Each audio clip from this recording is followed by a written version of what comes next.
So to continue from last time, today we start with the real subject of our course, how to perform wireless communication. And wireless communications may have different forms. I hope to be able to get today through all these things and see what is possible and what is the performance of any single kind of communication. First, maybe I have to complete what I said last time. The field generated by a wire segment. So we said that we may start with a segment of wire that has some electrical current in it, and we calculated the field for this wire. Now, this current will not flow on its own. Of course, first thing, we need a generator in between. A generator that's going to force the charges to move to produce this current. This is one thing we have. The other thing we also need here is that wire cannot flow here out of nowhere and here sink into nowhere. This is also physically not possible. And this is a flow of the Biot-Savart law, the way as you were told at the fundamentals of electrical engineering 3 years ago. But the extended Biot-Savart law solves this problem. If we calculate the complete field, we also find an explanation of what is actually going here, what is going on. And if the flow current is vanishing somewhere, charge must be accumulating here. And if the current flows out of somewhere, there must be charge vanishing here. So there must be charges. And now from this simple physical explanation, we see where the Tesla transformer comes from, the Tesla coil comes from. So Tesla had, the generator was his coil. But his coil was connected on top on a metal terminal, so to allow this charge to accumulate out of on this metal plate up here. And the other end of the coil was simply grounded because he didn't have free space available, so to allow charge to flow out of somewhere. And this was coupled with a primary winding to the actual source of the radio frequency signal. So to explain the Tesla transformer on its own. Now, Tesla transformer, the way Tesla observed these things, Tesla observed these things at very, very short distances. So what Tesla did, he was observing at distances much smaller than 1 over the wave number, or in other words, wavelength divided by 2 pi. So much smaller than 2 pi. Much smaller by the wavelength. But this is what Tesla did. Not what we are doing, but what Tesla did. So this is called, also this region is called near field reactive. This region. In English has very, very exact expressions for the fields. So it's much better than other languages. In English, you really have a document that describes which word should be used in which place.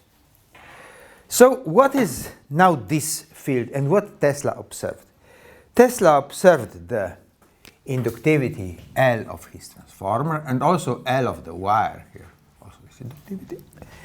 And Tesla observed the capacitor from his plate down to ground. Of course, the coil had some magnetic field here around the wire, and the capacitor was really here some electric field. Now, if you think about a oscillating circuit that has a capacitor and the coil, the current in the coil and the voltage of the capacitor are not in phase. They are in quadrature. They are shifted by 90 degrees. When the charge is the maximum on the capacitor, there is zero current. When the current is maximum, there is zero charge on the capacitor. So the electric and magnetic field in this case, they are shifted, they're in quadrature. So electric field was in quadrature to the magnetic field. What this means? This means that there is no power flow out of this device. So if I write the Poynting vector here now, the Poynting vector is E times H. H conjugated so that we actually observe the phase in between the two. But this thing has no real component. The Poynting vector, 1/2 here, if we write with so the real part of this is 0. There is no power flow out of this thing. How could possibly Tesla perform some communication if there is no power flow out of this device? From what he knew. He knew this lumped component equivalent, and yet he did some communication. How could he eventually do that? Well, he had a similar receiver. A receiver that was almost identical to what he had in the transmit side. Also with a metal plate. Also with some wire. Also with an inductor here. Grounded on the other side. And he relied on the mutual capacitance between these two.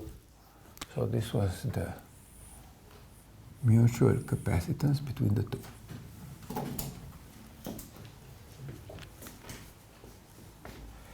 To transfer the energy. This still does not explain the energy flow. To have energy flow, in order to have energy flow, we need the real component of the Poynting vector different from 0. So this is something wrong with the theory here.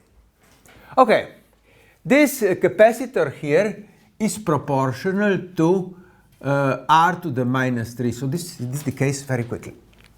That's the reason why the range of his experiments was very small. But there is another trick we didn't think about. How do we get a real part of the Poynting vector?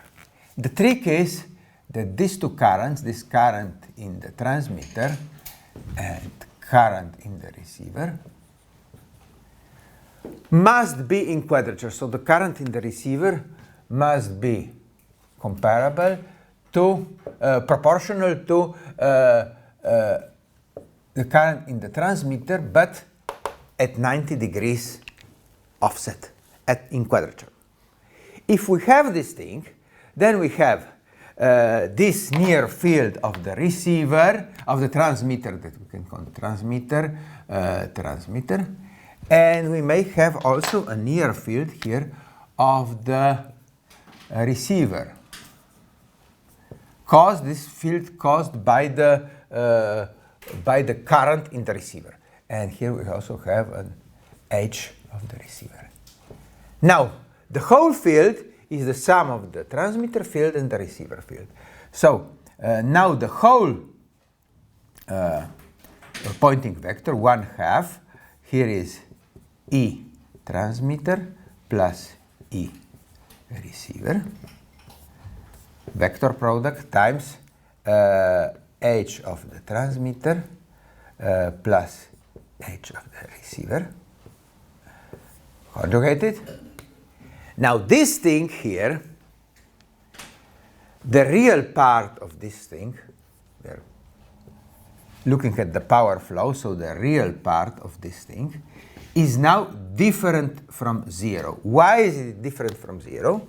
Because if these two are at 90 degrees offset, then these two are in phase, and these two are also in phase. And this will give this cross product, and this cross product will give a Poynting vector different from 0. So now we can have power flow. So what is the condition to have power flow in the near field, where you observe only these components with r to the minus 3? The condition here is that we have a receiver. As long as we have no receiver, there is no power flow. When we have the receiver, there is power flow because the currents, or another quantity, a comparable quantity in transmitter and receiver, are in quadrature are at 90 degrees offset. So we actually, the transmitter feels the receiver and feels that someone is sucking out his power. This happens in the near field, and these were the experiments of Nikola Tesla, and Nikola Tesla did this perfectly. It was not the thing to go long distance, but it worked. Near field communication is not something to be forgotten. It is also useful today. It's very useful. In some certain cases, very limited cases, not as much as real radio communication, but near field communication is useful. Usually we are not going to use the electric field. Here in this case, this was actually this short wire segment did not have a very strong magnetic field. Had a strong electric field because of these charges here. So this is actually a dynamic electric dipole. Small because we had that L had to be, the length of this wire had to be much, much smaller than the wavelength. A small electric dipole. That has a very strong electric field. Now, a very strong electric field, this was okay for Nikola Tesla. This was okay to make sparks. Nikola Tesla was at his time considered the biggest wizard of the West. In fact, when Hollywood made the first movie on Dr. Frankenstein, they hired Nikola Tesla personally to make the effects in the movie of Dr. Frankenstein. Of course, he couldn't do that today because all the cameras as we have nowadays, they are full with electronics, and Nikola Tesla would burn up everything. But with those cameras that still had a lever to pull the film inside the camera, to advance the film inside the camera, for that reason it was okay. And for the first movie on Dr. Frankenstein, Hollywood hired Nikola Tesla in first person to make the movie. Now, what we are going to use today? We said large electric field is not a good idea. Large magnetic field, but it's feasible because it does not do the damage of the electric field. So we are having loops. We are having a loop here that has some current in the loop. And this loop now is the equivalent we'll see next time in the lectures, has a very strong magnetic field. Has a somewhat weaker, but still it is still there electric field.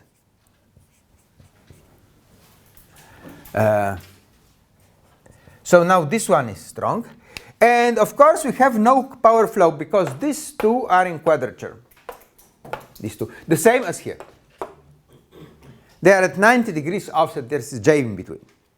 So the real part of the Poynting vector here is again equal to 0. I can rewrite this thing here. But if we have another loop, the receiving loop, talking in statics, we can talk about the mutual inductivity between these two loops, this M here. This is again proportional to the, inversely proportional to the third power of the distance. So this decays very quickly. This decays very quickly. But if we have another current here, so this was I transmitter, no generator here, but here we have a load. But still, if we have a load here, we should have a current here, I of the receiver. And now these two are again in quadrature. If these two are in quadrature, then the respective fields, the field of the receiver, the magnetic field of the receiver, is in quadrature with the field of the transmitter, and the electric field of the receiver is also in quadrature with the electric field of the transmitter. So now, these two provide a real component, and these two provide a real component, because these two are in phase, E of transmitter and H of the receiver, E of the receiver, H of the transmitter, and E of the transmitter, H of the receiver. These are in phase, and those provide real power flow, so we can have communication. This thing is very useful today. This thing is this thing here. You know it. It is only depicted in the wrong way by the commercial guys. It says it's a radio card. This is no radio card. We don't see any wavelength here. We don't see waves here. Why we don't see waves? Because this is a necessary condition that these things work. We have to be at distances much shorter than the wavelength. We won't see any waves here. This makes inductive coupling with the card reader at the store, at the terminal where we pay for our goods, and this actually has a coil built in this card. Then there's a chip, and chip is the capacitive load. So there is also a capacitor to compensate for the inductivity of the loop to have the best possible coupling to the transmitter. This has very short range. This operates at 13.56 megahertz. 13.56 megahertz. So here the wavelength, if we calculate the wavelength here, the wavelength is about 22 meters. Wavelength. So 22 divided by 2 pi, so lambda divided by 2 pi is around, now divided by 6, 22 divided by 6 is something 3.5 meters. So this card only has radiated field beyond 3.5 meters. If you are closer than 3.5, then you have this strong inductive coupling. You have to be closer than 3.5 meters. In fact, you have to approach this card to the card reader on a few centimeters distance to have coupling. But this communication is useful. It is also safe, because if there is no reader in the range of, say, 10 or 20 centimeters, you cannot read this card. Therefore, no one is going to steal money out of your card if he does not approach your card with his reader at less than 10 or 20 centimeter distance. So it's a useful way. Near field communication is very, very useful. But it's not, near field communication is not the thing we're going to discuss now half a year. The whole semester. This is just to explain that near field communication is there, and it may be useful in many reasons. In many occasions, it can be very useful. What we are going to look at the far field, or at least a radiative field.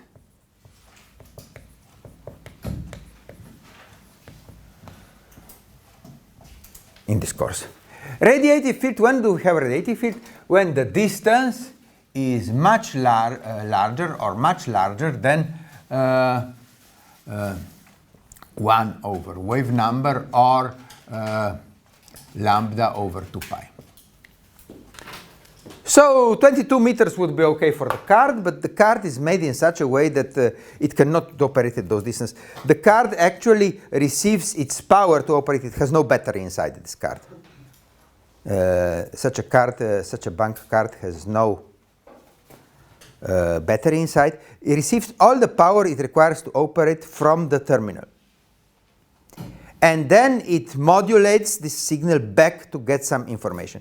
The power should be large enough to program the flash memory inside the chip of the card. So you need a pretty large amount of power to actually access the card. So that's the reason why it's safe, even if you have a very large reader. But the radiative near field has only components proportion to r to the minus 1. So with the radiative near field, we can, if you remember what we wrote last time, we had the radiated field, radiated only, so it was an approximation. We had the direction was 1 theta. There was a physical term we got from our equation, j k z0 over 4 pi. There was the strength of our wire segment, so current magnitude times length of the wire. Then we have had a term that's always present when we have radiation. Phase delay, so e to the minus j k r. This is actually the phase delay, wave number times distance, divided by r, since we said we need r to the minus 1 for the electric field. And we had some dependence on the direction, so this was sine theta. For the magnetic field, we got something quite similar. I'm only writing radiative field, so at large distance. This was at short distances, this is at large distances. The approximate radiated field at large distances, okay, 1 phi as the direction, jk over 4 pi, without the E0, I times L. Still same item for the radiation. E to the minus jkr divided by r, this is already a sign of radiation. This always takes place when we have radiation. And we have sine theta, the same spatial dependence here. So we see that in the far field, what are the conditions now in the far field? We could also calculate, here we always have a real Poynting vector. So the Poynting vector here now is 1/2 because of the effective values of the, these two usually in our equations, electric and magnetic field, we make our calculations using the peak value. Be careful, instruments usually measure the effective value. There's a square root of 2 in between the two. The square root of 2 multiplies into this 1/2 here. So we all our derivations, we make them with peak values, not effective values. E times H conjugated. And if we calculate these things, so 1 theta times 1 phi is 1 r. Outside of our device. This Poynting vector goes outside. If we multiply this by conjugating this one here, we have, and this one here, so 4 times 4 times 2 is 32, pi squared. In top we have here j. Here we have minus j because of this asterisk. Is conjugated. So we have j times minus j is 1, k squared, z is 0, the impedance of free space, I squared because I may be a phasor, so it may be a complex number. We have to take his absolute value. So I times I star is I absolute of I squared, L squared. Now here what we have, we are left r squared, sine theta squared, and a to the e to the minus jkr times e to the plus jkr because of this asterisk j makes the sign, actually they cancel out. So the radiated, the Poynting vector now has a real component, and this real component points exactly out of our source. 1r points out to the infinity. So in the case of the radiative field was so small that Nikola Tesla didn't observe it here, actually. He didn't work with the radiative field. But to make long-distance communication, radiative field is very necessary. And this is the power that is flowing out of our device at all times. So if we have a receiver or if we don't have a receiver, it's always the same power flowing out of our device. And now, observing these quantities, now E and H are in phase. In phase. But they are, in geometry, they are orthogonal to each other. And they are also orthogonal to the Poynting vector. So this radiation is actually transversal electromagnetic wave getting out of our device. Transversal electric and magnetic. We have no longitudinal component of the field. Here we have the longitudinal component. This E, actually this capacitor had a longitudinal component. That's the reason why Nikola Tesla didn't reach very long with his devices. When we are talking about long distance communication, we badly need transversal components only. And they are in a precise ratio. E divided by H. Now I cannot divide, since I cannot divide vectors, I have to take their absolute values. Taking their absolute values is exactly equal to the impedance of free space. So this is square root of mu 0 divided by epsilon 0. Permeability divided by permittivity of free space.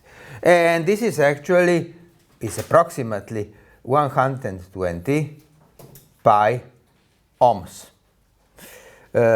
Or 377 ohms. This is a figure good to remember. This figure actually come out from the speed of light, 3 times 10 to the 8. And the selected value for mu 0 up to 2019, up to 3 years ago, this was, mu 0 was defined as 4 pi times 10 to the minus 7 volt seconds per ampere meter. This is no longer the case because the new values, we have a separate, have different definitions for the charge and for the kilogram, for the mass. And for the ampere second for the charge, we had 2 separate definitions, so this is no longer required, but it is about 4 pi to 10 to the minus 7. And from these two figures, we get the 120 pi ohms. This is a very nice figure because it's not 10 to the minus or 10 to the plus, who knows, power. It's something we can imagine, we can measure. Yes. So now, what is the, if we are talking about radiative field, what can we say about these fields here? This field, the first component here, we call it polarization.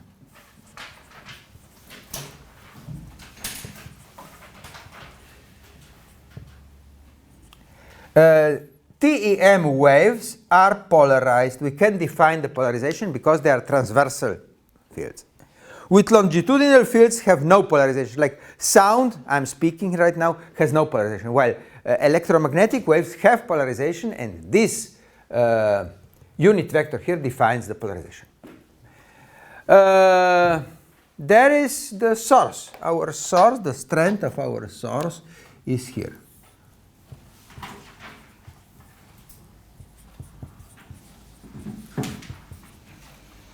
Source strength, it's some current and some physical dimension of the device. For our case here, all the physical contents are here. So these are constants.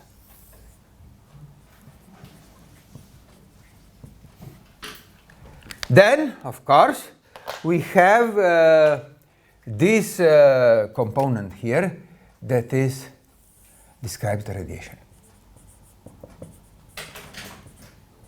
Any radiation will have a term like this. Will decay linearly, the field decays linearly with distance, the power decays with the square of the distance, and there is yet a final term here. We call it radiation pattern.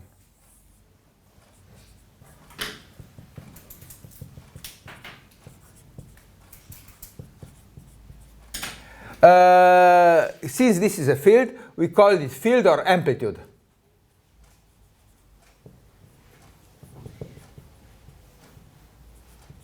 Amplitude radiation pattern, we usually write this pattern as big F of theta and of phi. It may be a function of both angles, but here we have only theta. Just simplify it. This is the amplitude radiation pattern. While this one down here, we are talking about power. So this is power radiation pattern.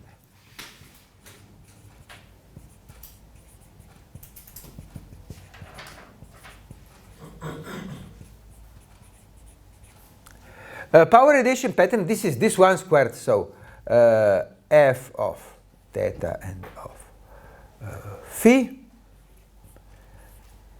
Absolute value and squared. Why absolute value? This one also contains the phase, while this one has no phase because we took the absolute value. We're just observing the power that's flowing out. In which direction is the power flowing out of our device?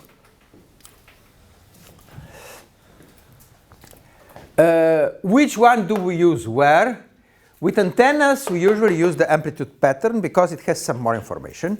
Has also the phase information about the field. In areas where we cannot use, we cannot measure the phase, like in optics, it's very difficult to measure the phase because the wavelength is so small, so minor shifts already change things. In optics, you usually use the power pattern. So you have a LED or a laser diode, you usually define the power pattern. Now, knowing these things, we can think about our link. And link, a communication link using radiation. What is the first thing we can think of? We have a light bulb.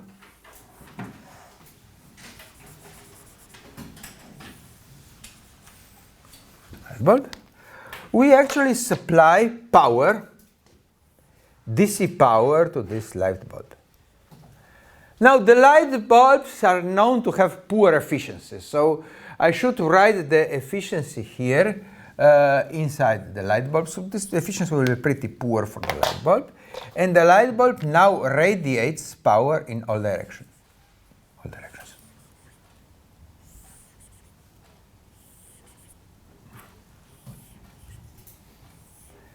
This power we radiated here, power radiated, is now the efficiency times the power, the DC power we supplied to our light bulb.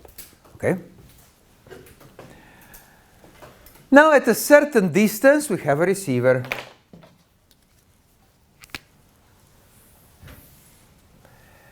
Say if we are talking about light, it can be a photocell or a photovoltaic panel.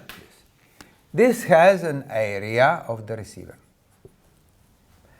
How much power, so I could call this power now radiated or power transmitted.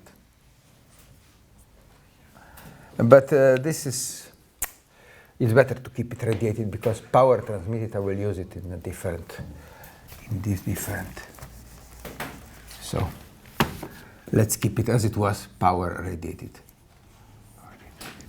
How much power do I get to my receiver?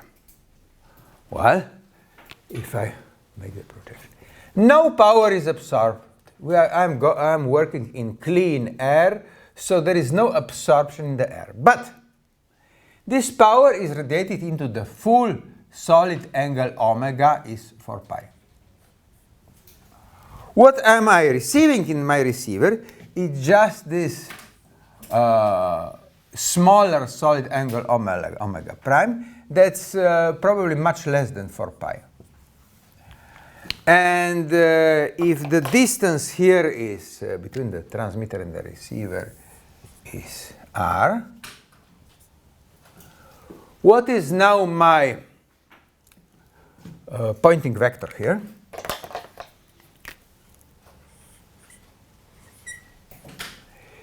if the transmitter is non-directional.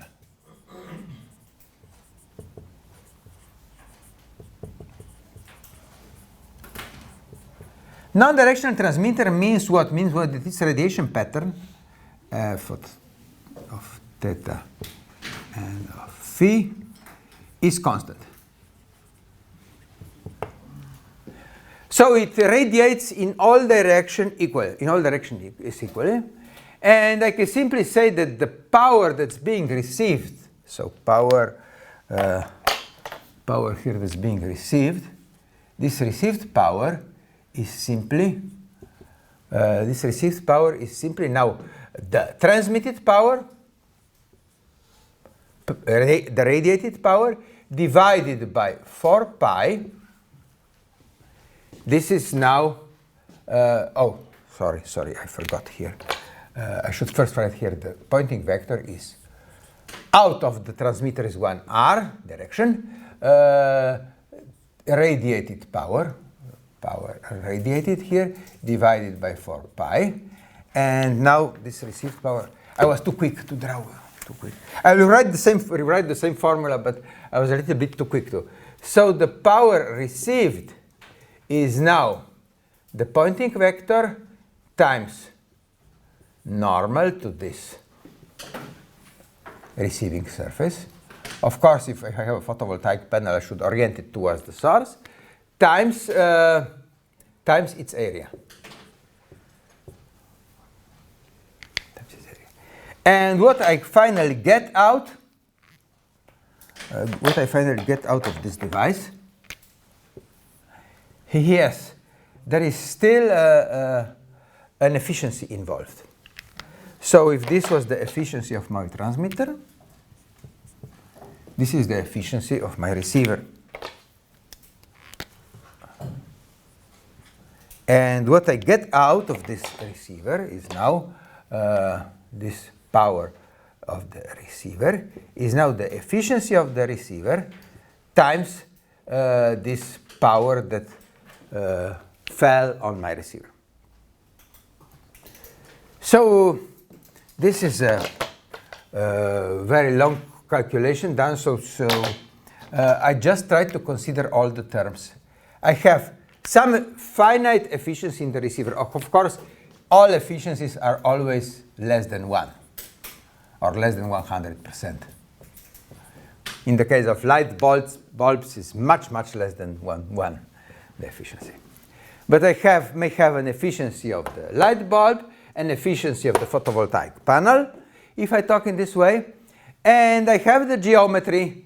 So the whole solid angle divided by the whole solid angle and multiplied by this angle omega prime under which I see the receiver. So this omega prime is actually the area of the receiver divided by r squared. This is the definition of the solid angle. So this is a very simple calculation. There is no absorption. So the radiation from my transmitter is just spreading out, is just propagating in free space. It's not lost anywhere. The problem is that I cannot collect all of it. I have a receiver of finite dimensions, and the receiver of finite dimensions can only take out a small fraction of the power being transmitted in all directions. This is a very simple calculation. All what we are going to talk in this course about is we are going to talk about this problem here. But we are going to see it a little bit more in detail. With a non-directional transmitter, with the receiver that we just had to find out the area here. Okay, how can we do better than that? Say to have a longer range of communication. Now we are talking about getting the best possible range of our communication, and how do we do this? We modify our transmitter. We add a reflector to our transmitter, a converging reflector. So to concentrate our radiated power in a single direction.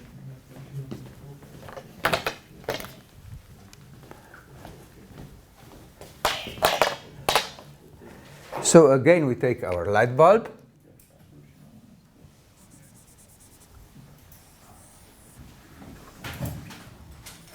But we add a collimating reflector after this light bulb.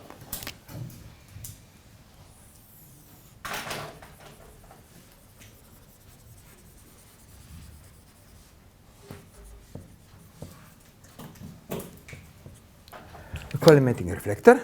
And the light from this light bulb is now converged with the reflector into a beam. Into a beam that,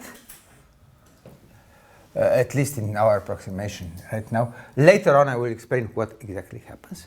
A beam that all the light is concentrated in a solid angle omega. This omega is now less than 4 pi. What is now the Poynting vector here? S is 1r power radiated. We still have the efficiency here, so we still have the efficiency of our transmitter. We still have the radiated power here. No longer divided by omega, but divided by by 4 pi, but divided by omega, because I'm only sending this power into the solid angle omega, into a cone that gets out of my transmitter. Then I have my receiver here, the same as before, with the surface of the receiver, with its efficiency. And now what do I get out of the receiver? The receiver is usually smaller than the cross-section of the cone of the transmitter, so this is omega prime now. And the receiving power, now if I write here the receiving power, so the power we get the receiver is now Poynting vector times 1, here the normal to the unit normal to the normal, the orientation of our photovoltaic panel, times its surface here. And the received power is, of course, the same as before. It's the efficiency in between of the receiver times here this power that has been received. What is now the advantage of this thing here? If I combine all the equations here, so the received power here was what? Which terms were in the received power? If this DC power was the P power of the transmitter. It's the power of the transmitter multiplied by the efficiency of the transmitter divided by 4 pi, the whole angle, multiplied by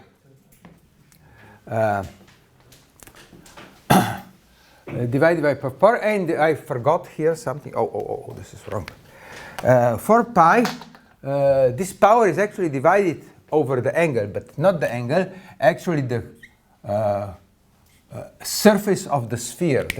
This will illuminate a sphere at the same distance r, with the radius r. So I forgot this r here. That's bad. I forgot this r squared.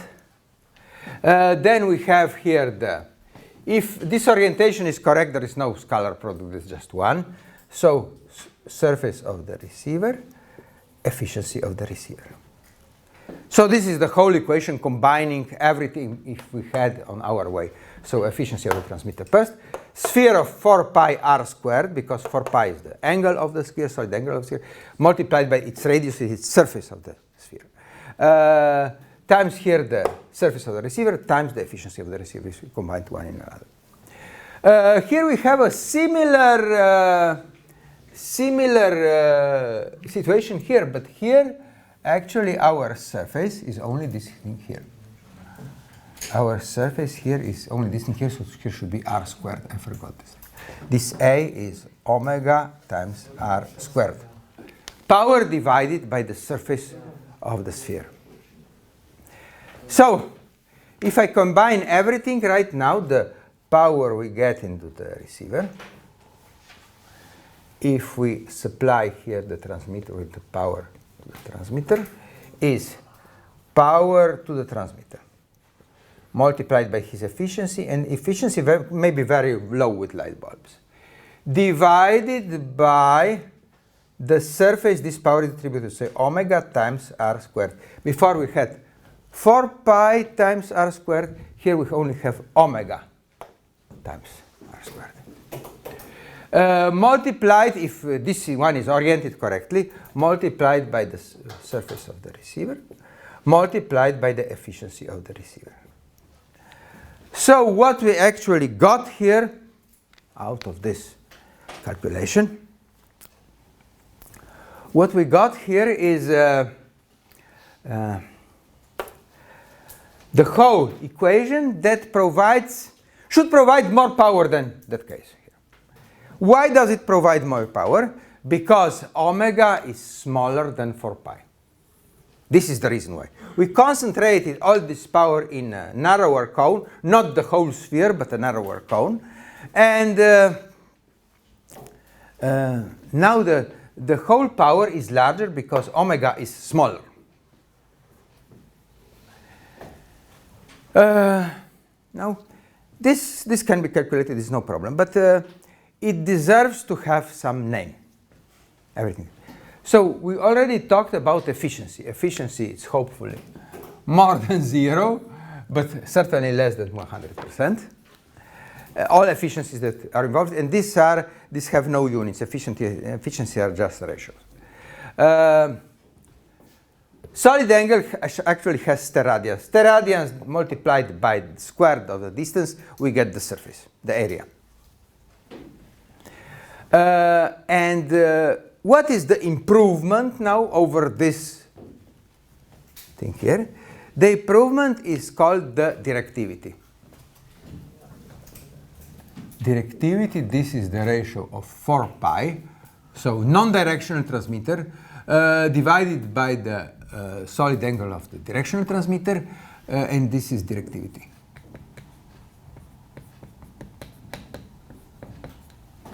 Directivity, so we could rewrite this equation in such a way that we have power of the transmitter, efficiency of the transmitter. Here we have 1 over 4 pi r squared, so the whole area of the sphere, times the directivity. We get more because of the directivity being larger or equal to 1. Equal to 1 is only in the case of the non-directional transmitter. Directivity is always larger than 1, and everything as we had. So surface of the receiver, efficiency of the receiver. We can further simplify this equation just to explain the terms. I'm only explaining the terms I'm using, introducing the term gain. Gain of the transmitting antenna, now the transmitting device, is efficiency times directivity, because efficiency and directivity always have a role are always in a product. So this product is frequently used, and this is actually gain. Gain, if this was transmitter, should we have it? And this gain, yes, it can be larger than 1, but don't forget that efficiency may be very poor, so it may be also lower than 1. We had these two terms, directivity and gain.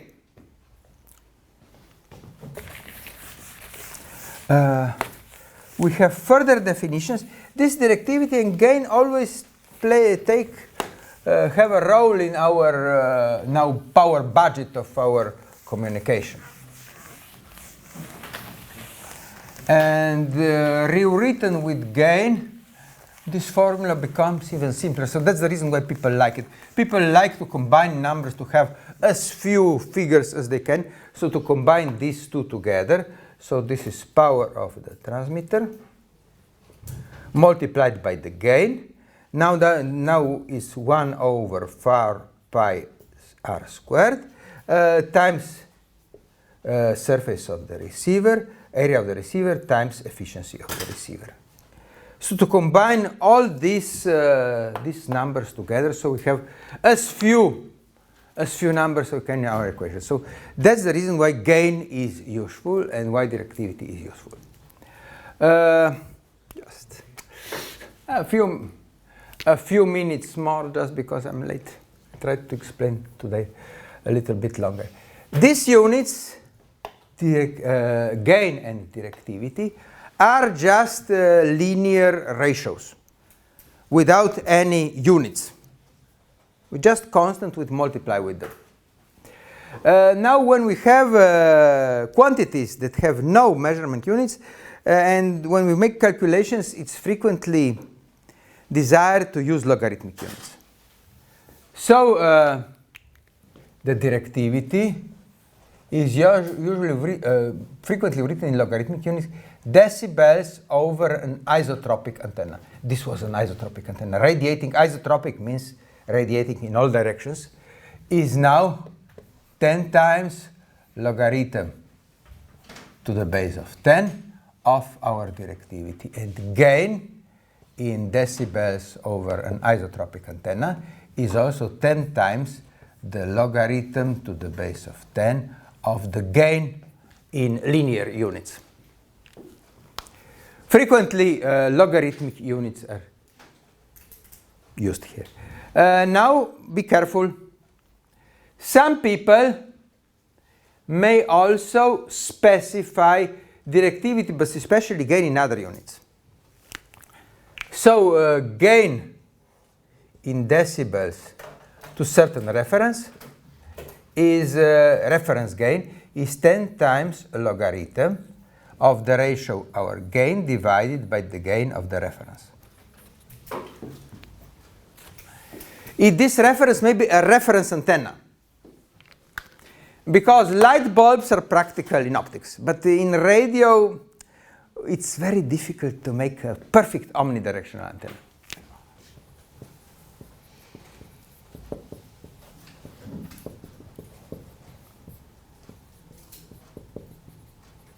It's very difficult to make these things. So we take the reference antenna we had in our laboratory and compare the unknown antenna to the reference antenna. This is the trick how to do it. And this reference, the gain of the half-wave dipole is,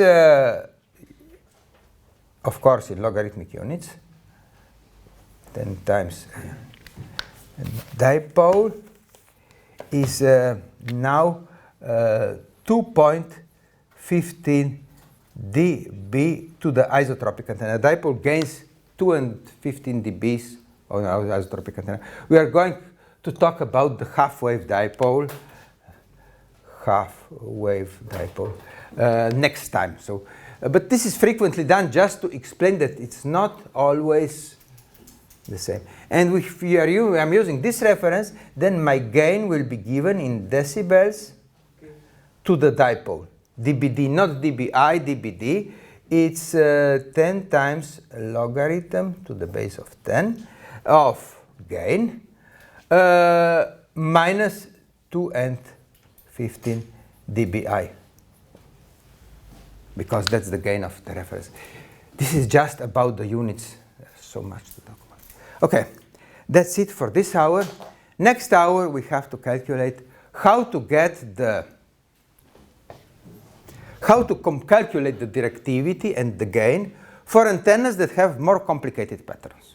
Not simple patterns like this conical pattern here, but they have an arbitrary radiation pattern. And for those we will have to calculate our directivity and gain.